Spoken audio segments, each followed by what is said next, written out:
Bom dia! Hoje vamos falar de um romance de Colleen Hoover. Colleen é autora de Assim que Acaba, Assim que Começa.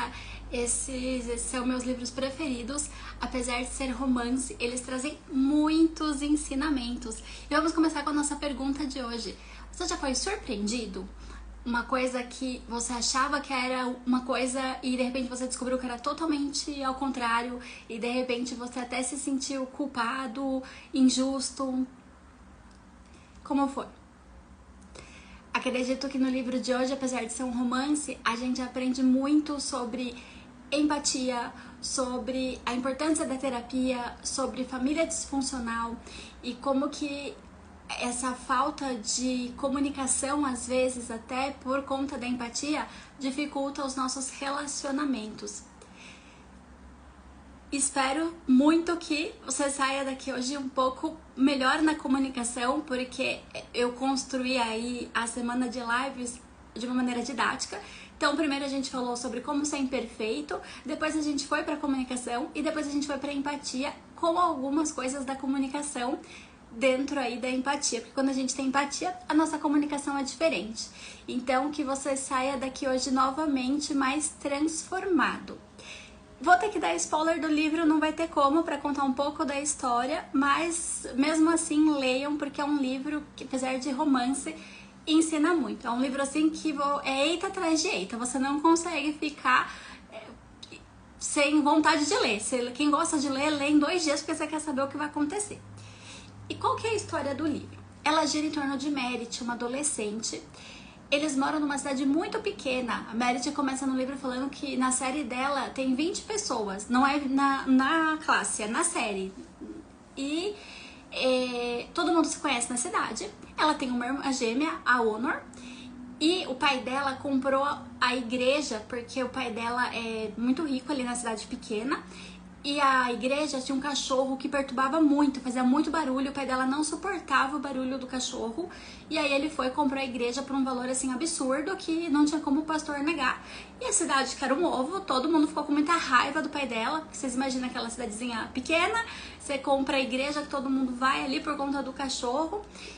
E ela tava ali na adolescência, a chance dela de paqueras, de flerte nesse momento era muito vaga, porque todo mundo estudava na sala dela, o pai dela era odiado na cidade e ela tinha uma irmã gêmea que, segundo a Merit, era muito melhor que ela. A Honor era mais bonita, a Honor era mais divertida, a Honor conseguia namorar.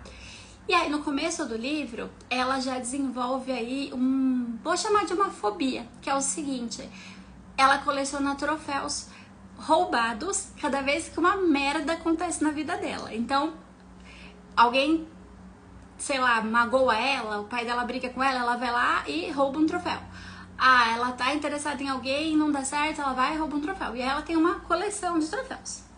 Nossa, já tá difícil a vida da Merit aí, e ela se comparando aí com a irmã, e a irmã é muito ousada, a irmã é mais extravagante, digamos assim. Imagina, ela se comparando, já se sente ali o patinho feio, e a irmã é extravagante, só piora a autoestima da Merit. Gente, piora. Eu falo que é o livro atrás de eita e eita, que é aí que acontece. Na casa da Merit mora o irmão dela mais velho, com quem ela tem uma relação estranha, que daqui a pouco vocês vão entender por quê. A irmã gêmea, o pai, a madrasta, o filhinho do pai da madrasta, meu irmão da Merit, e nos fundos mora a mãe dela. A mãe dela desenvolveu um câncer. Durante o câncer desenvolveu tipo uma fobia social, então a mãe dela não sai nem dentro de casa. Então eles fizeram no porão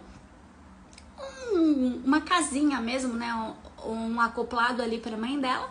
E durante o tratamento, o pai se envolveu com a enfermeira engravidou e aí foram morar juntos. Então, você imagina a confusão aí na casa da Merit. E para piorar, a irmã leva o namorado para morar lá.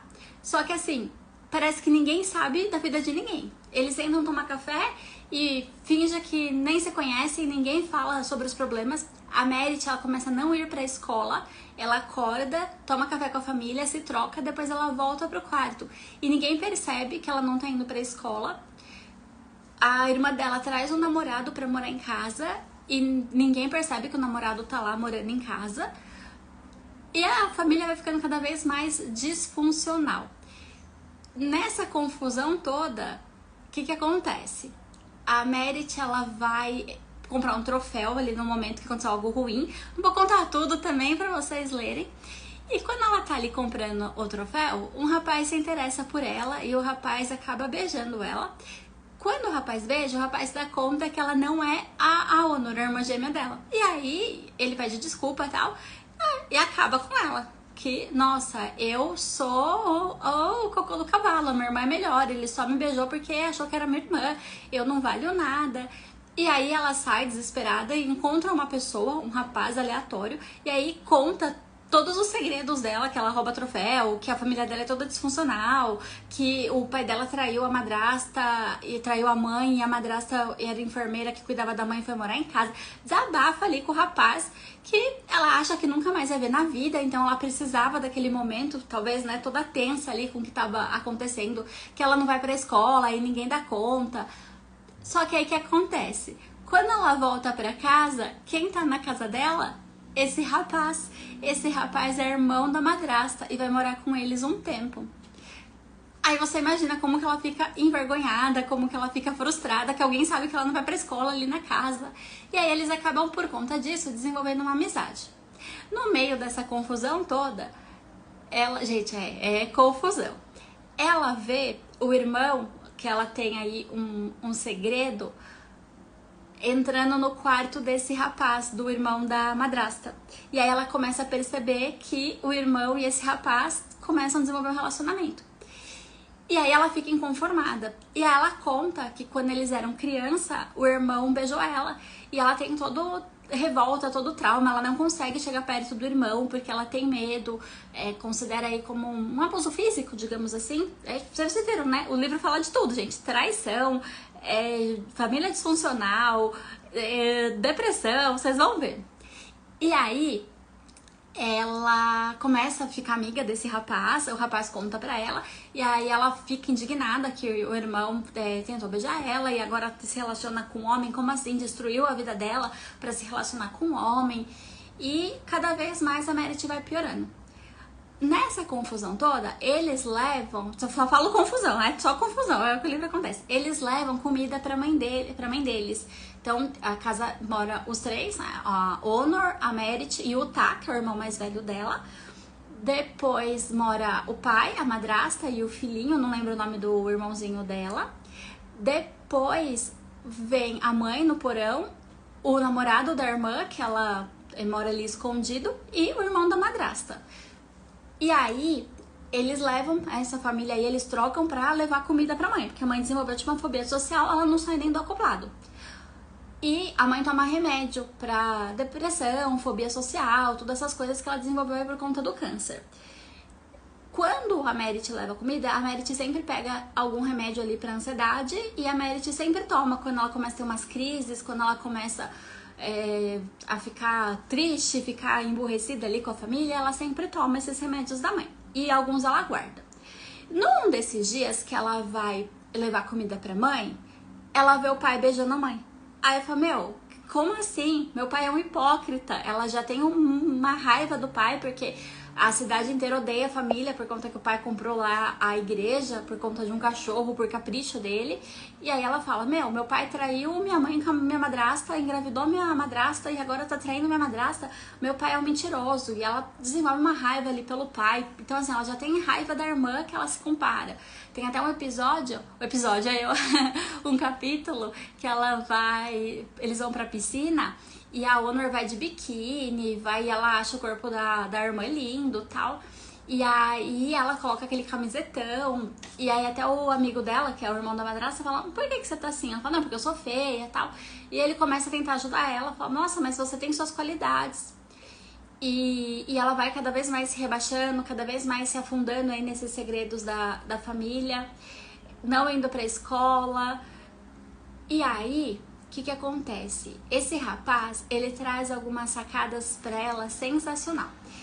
Tem um momento que ele fala assim pra ela, ela fala que ela não deve ficar triste porque tem gente muito pior, gente que já perdeu a mãe dela ainda tá viva nas condições. E aí ele fala assim pra ela: nunca diminua a sua dor com a dor do outro. Por quê? Aí ele traz esse exemplo que eu acho sensacional. Ele falou assim: eu já quebrei meu braço umas 6 vezes. Hoje, se eu quebrar meu braço, nem vai doer tanto, porque eu já me acostumei com a dor. Se você quebrar seu braço, vai doer muito mais do que doeu pra mim.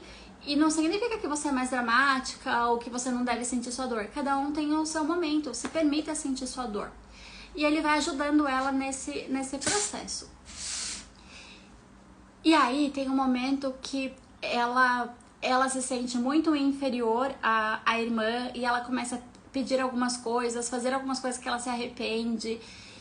E nesse movimento ela acaba se arrependendo e aí ela toma os remédios da mãe. Ela toma os remédios da mãe que ela guarda, ela passa mal. Aí, só que, qual que é a grande questão aí quando ela toma o remédio da mãe? Como ela toma o remédio com o intuito de fazer algo ruim, não vou falar aqui que senão o Instagram me corta, ela escreve uma carta pra família. E aí, ela acaba não acontecendo nada.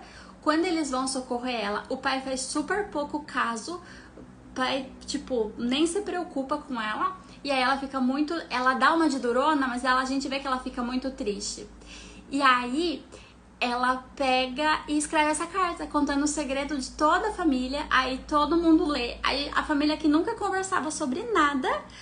Imagina como que eles ficam, porque dela taca tudo no ventilador, digamos assim. Que quando ela era criança, o irmão tentou beijar ela, que a irmã dela tem um vício, que é um vício, digamos assim. Ela só se interessa por caras em estados terminais. Ela teve um relacionamento que o rapaz morreu, e aí ela só se interessa por rapazes em hospitais, alguma coisa assim. Mas ela traz o outro namorado pra morar em casa e sai visitar o outro do rapaz e ela fica inconformada. Que o pai trai a madrasta com uma mãe que tá com câncer, que o irmão dela mais velho e o irmão da madrasta estão tendo um caso, que são homossexuais. Então vocês imaginam, a família que nunca conversava sobre nada, de repente ali tudo escancarado. E aí a relação deles fica cada vez mais conturbada.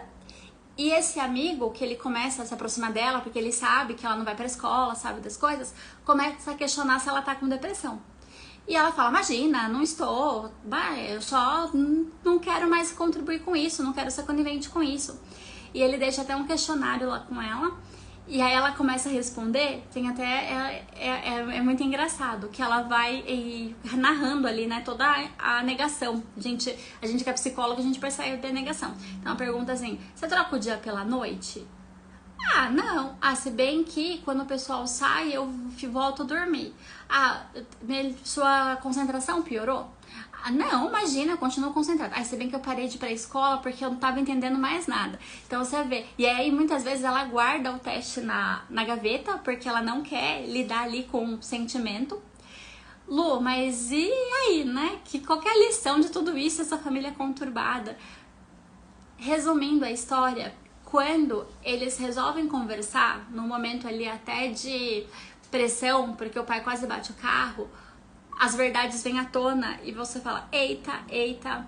Então, a irmã dela, por exemplo, fala pra ela que a irmã dela é muito triste ali, a irmã dela também tem uma depressão, digamos assim, por conta do término do relacionamento lá que o rapaz faleceu.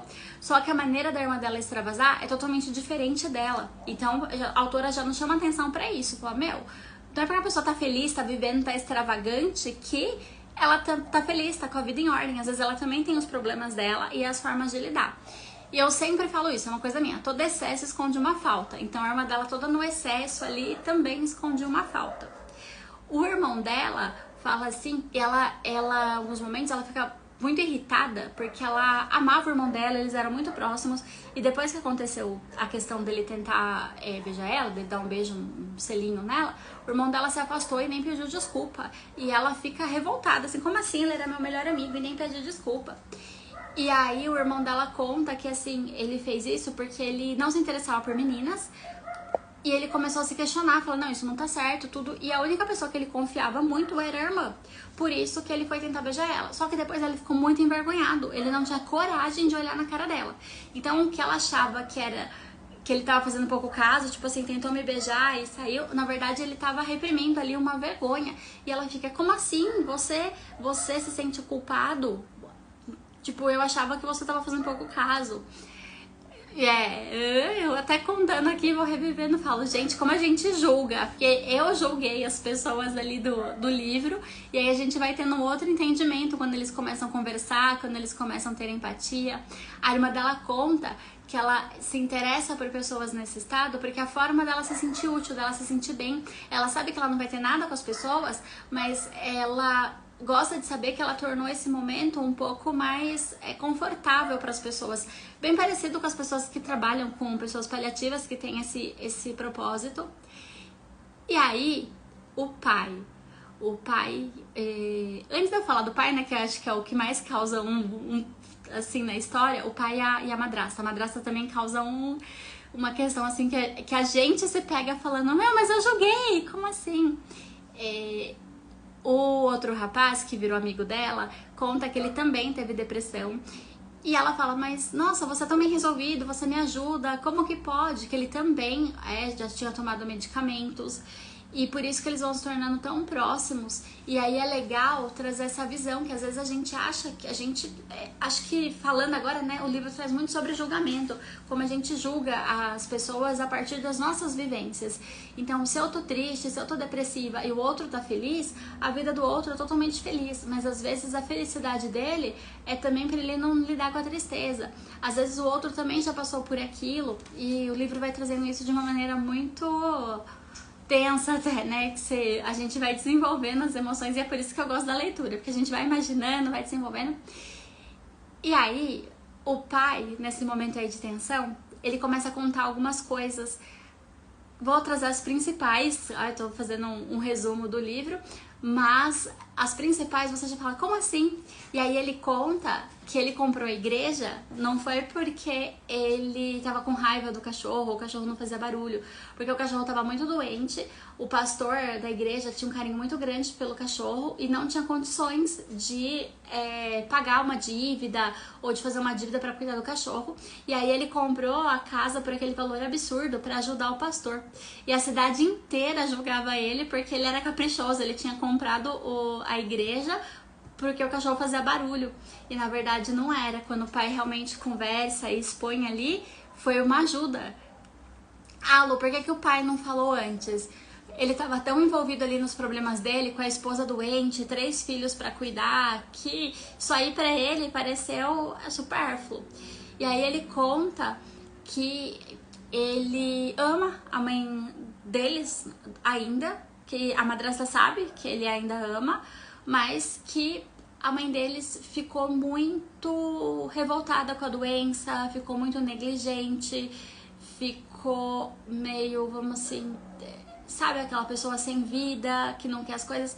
E a própria mãe se sentia muito mal, porque aí ela ficava assim, as crianças eram pequenas e tinha que cuidar das crianças, e o pai tinha que trabalhar, e a enfermeira começou a ficar muito próxima da família, então a própria mãe incentivou ele a ficar com a enfermeira, e a enfermeira cuidava deles, a enfermeira teve todo o carinho. E aí eu fiquei pensando, porque muitas vezes ali eles julgavam a enfermeira, tipo, a traidora, a que minha mãe com câncer e ela engravidou do meu pai, são os traidores, que não sei o que.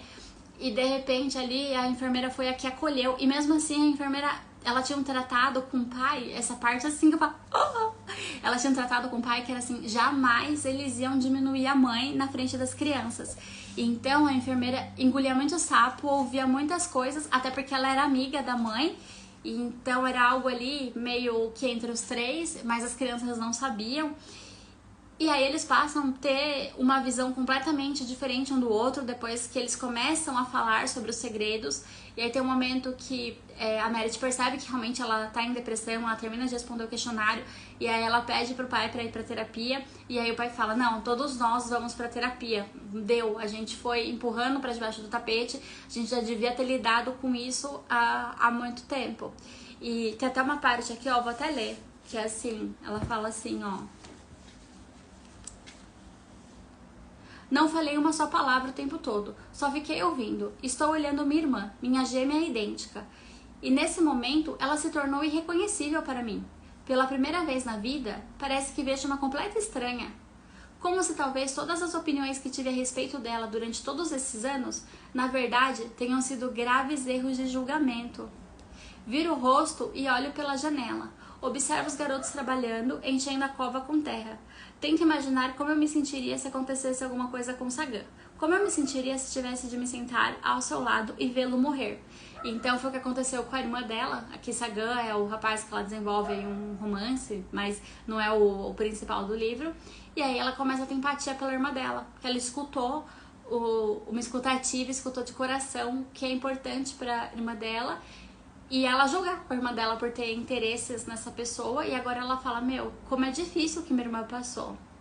Ela falou assim, quando a Nora estava sofrendo pela morte de Kirk, que foi o namorado que faleceu, nenhuma vez eu tive alguma empatia. Eu não entendi esse tipo de amor. Éramos muito mais novas e eu pensava que ela estava fazendo drama. Por todos esses anos, odiei o Tá, por não fazer um esforço para se aproximar mais de mim. E aqui estou eu, tratando minha gêmea exatamente do mesmo jeito. Então ela até tem um reflexo aí de que ela mesma tem o mesmo comportamento, que ela julga o irmão, que nunca teve empatia, sempre se afastou dela, mas ela fez o mesmo com a irmã. E a irmã conta que sente falta de ter uma amiga, que sente falta da relação das gêmeas, e a todo momento ela só se diminui em relação à irmã. Ela fala, viro-me sendo o braço e puxo o Honor para mim. Assim que faço isso, eu sinto que ela suspira, como se ela precisasse apenas de um simples abraço meu. Por tanto tempo, eu guardei uma enorme mágoa da minha família por não me abraçar, enquanto eles talvez se sentissem magoados comigo pelo mesmo motivo. Ai, gente, é sensacional. Me desculpe, Honor. Passo a mão em seu cabelo e digo a ela o que o Tá me disse. Serei uma irmã melhor, eu prometo. Ela solta um leve suspiro de alívio, mas não desgruda de mim. Ficamos abraçadas por um bom tempo. Isso me fez questionar porque todos nessa família se opuseram tanto à sinceridade e aos abraços nos últimos anos. Na verdade, não é tão ruim. Acho que todos nós chegamos ao ponto em que esperávamos que algum tomasse a iniciativa, mas ninguém jamais tomou. Talvez essa seja a origem de muitos problemas da minha família. Não são os problemas com que as pessoas ficam obcecadas por tanto tempo. É que ninguém tem a coragem de dar o primeiro passo para falar desses problemas. Ela fala assim, eu sinto muito por tudo que disse a você nos últimos dias sobre o que aconteceu com o Tá. Eu só acho que fiquei com raiva de você, por nunca me contar. Por que nunca me contou uma coisa dessas, Merit? Eu sou sua irmã. Essa aqui, na verdade, é o Honor falando pra ela sobre o acontecimento lá com o irmão e ela não ter contado. Aí a Merit responde, não sei, fiquei com medo. E quanto mais eu guardava o segredo, mais meu medo se transformava em ressentimento. Especialmente vendo como você e o Tá eram próximos. Eu queria isso também. A Erba fala, vocês dois são teimosos demais. Concordo com ela. Nós duas puxamos o ar em silêncio enquanto passamos algum tempo olhando pela janela. E aí, ver se tem alguma aqui, né? Mas, gente, vocês viram como que essa simples conversa entre as irmãs mostra tanta coisa escondida, tanta coisa que, como ela fala, às vezes estava todo mundo ali querendo falar dos problemas, querendo lidar com os problemas, mas ninguém estava disposto, ninguém estava com coragem para dar o primeiro passo. Então hoje eu te convido, a gente já falou sobre ser vulnerável, a gente já falou sobre ter uma comunicação corajosa e agora eu te convido, se tem algo aí que talvez você julgue ou que talvez você tenha um ressentimento, não precise ir lá conversar com a pessoa, mas repense com o outro lado. E aí para fechar aqui a nossa live de hoje, eu vou contar essa história que sempre que eu falo de empatia, de julgamento, eu conto essa história e vai fazer total sentido aí com o que o livro traz. E, gente, leiam porque é sensacional as emoções e as questões que vão despertando na gente. Mas a história é a seguinte. Tinha um peixe e um macaco. E aí, o macaco passou, viu o peixe ali no lago. O macaco olhou e falou assim, nossa, tadinho do peixe, está se afogando, preciso ajudá-lo. E o macaco foi lá tentando salvar o peixe e não conseguia, aí tentou uma, tentou duas, até que com muito custo ele tirou o peixe ali da água. Falou, ai que bom, passou alguns segundos, o que aconteceu? O peixinho faleceu. E aí ele fica culpado, ele se sente culpado, fala, poxa, cheguei tarde demais. E qual que é a lição dessa história que tem tudo a ver com o livro? O macaco, ele olhou para a situação com o olhar de macaco. Então, a Merit, ela olhou ali para a situação com o olhar dela. Tipo, eu estou magoada com meu irmão, eu estou com raiva da minha irmã, eu estou com raiva do meu pai. Ah, deixa eu completar uma coisa importantíssima. A mãe, ela toma os remédios com um efeito placebo. Então, o pai sabia que aqueles medicamentos não eram...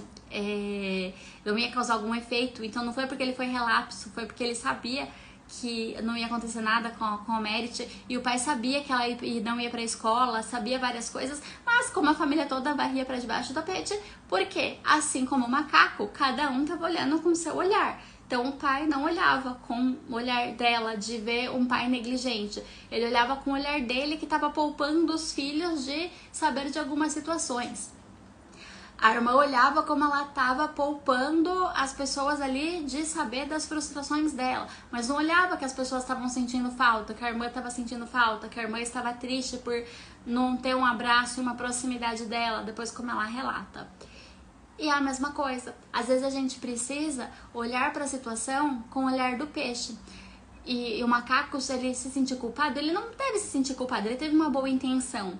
Ele teve empatia, ele se colocou no lugar do peixe, ele tentou salvar. A diferença foi que ele se colocou no lugar do peixe como macaco. E isso não é empatia. Empatia é a gente se colocar no lugar do outro como o outro. Que fique essa mensagem aí pra vocês nessa linda quarta-feira. Tenham um excelente dia.